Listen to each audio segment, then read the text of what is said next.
Blessed morning po sa ating lahat and happy Lord's Day sa ating lahat po. Pastor Jen. Sora Marifel. At kami po ngayon ay mag-vlog ulit. It's all about part 2 po ng pinag-usapan natin last night, yung paano po natin i-surrender ang pag-iinom or ang mga bisyo. Yun po ang ating pag-uusapan ngayon. And before that, bago tayo mag-uusap sa part 2 na yon, kapatid, nais kong malaman mo na kapag ikaw ay nakabihis na, nakagayak na, ikaw ay papunta na sa church, kapatid, nais kong malaman mo na pasaya mo ang Diyos. Congrats. Amen. Dahil sabi po sa Biblia, masayang Diyos kapag inuuna mo siya. So yun po yung part 2 natin, pag-aralan na natin ngayon. 5 pong kaparaanan upang sa ganon makalaya po tayo sa kahit anong bisyo po. At yung una, yung 3 po ay si Pastora yung magsasalita. Sige. Ayan, po kapatid. Blessed morning, happy Lord's Day mga Hallelujah. kapatid. So, how to overcome vices o yung mga addictions po natin. Paano natin ma-overcome? So, number 1, open your heart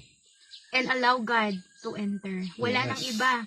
Buksan mo ang puso mo at papasukin mo ang ating Panginoong Hesus. Sabi ng Pahayag 3:20, tignan mo, nakatayo ako at kumakatok sa pintuan. Kung dining-dinino man ang aking tinig at bubuksan ang pinto, papasok ako at kakain akong kasalo niya. So, yung kumakatok ngayon ng Panginoon sa iyong puso, kinakatok niya ang pintuan ng iyong puso, kapatid, at hinihintay niya ang sagot mo. At nawa, kapatid, ang sagot mo, bubuksan mo ang puso mo at papapasukin mo ang Panginoon. So, pangalawa, pag na-open mo na ang puso mo at inalaw mo ang Diyos na pumasok, pangalawa, surrender your life to Jesus. So, sabi sa Isaiah 1:18, halik kayo at tayo'y magpaliwanagan, sabi ni Yahweh. Gaano man kapula ang inyong mga kasalanan, kayo'y aking papuputiin tulad ng yelo o bulak. So kapatid, ang gusto ng Panginoon ay yung umaamin sa kanyang mga pagkakasala.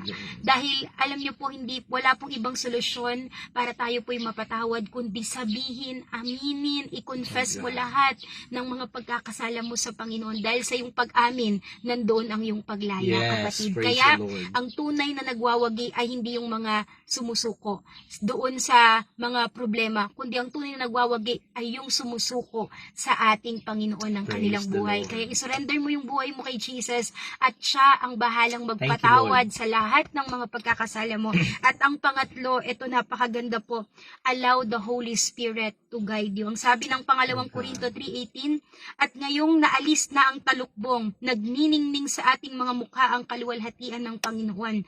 At ang kaluwalhatiang iyan na nagmula sa Panginoon na siyang Espiritu, ang siyang magbabago sa atin mula sa isang antas ng kaluwalhatian hanggang tayo'y maging kalarawan niya. Napakaganda po.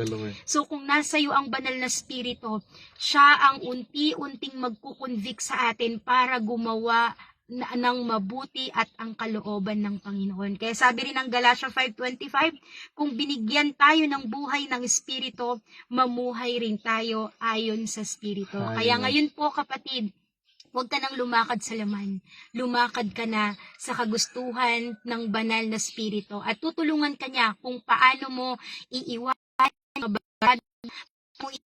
yung habits na kumukulong sa'yo, kapatid. Kung hahayaan mo lang ng banal na Espiritu ang maghari sa'yo, pangungunahan ka niya, kapatid. Hallelujah. Praise the Lord. At ang pang-apat po, ang sabi niya dito, move according to God's Word. At yung pang-apat po, alam niyo, kapatid, mula po nung nagbabasa ko ng Biblia, dahil dati din akong manginginom, nagpabarbarkada, alam na akin mga magulang kung gaano ako katindi din po noon. But yung pagbabasa po ng Biblia, ito po kasi yung nagga-guide sa atin patungo po sa tunay na pagbabago.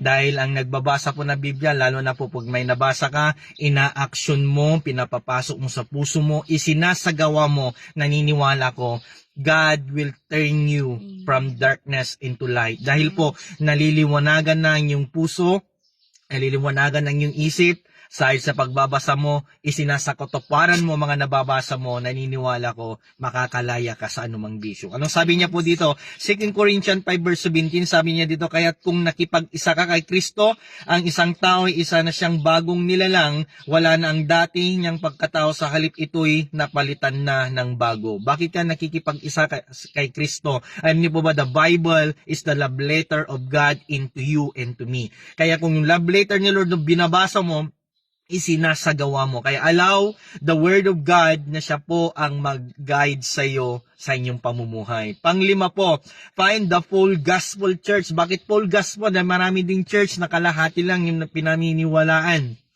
Pero ano mga kapatid, napakaganda po na full gospel. Bakit po kapatid? Yung church na full gospel, wala kaming inaangat, hindi namin sinasabi sa church namin. Hindi po, basta church po na full gospel. Ibig sabihin po, naniniwala from Genesis to Revelation. Bakit to? Pag yan po yung pinaniniwalaan nila, he believed the Holy Spirit, he believed to the God the Father, he believed into Jesus. Kapatid, tama yung church na napuntan mo. Makikita mo lang na tama po yung church na napupuntan mo. Dawin na pumupunta ka doon, umaayos yung buhay mo. Because the church can help you to become new person. Kasi po mga kapatid, naniniwala ko, huwag mong tingnan yung church din po kapatid. Sometimes, may pumupunta sa church, bakit ganun?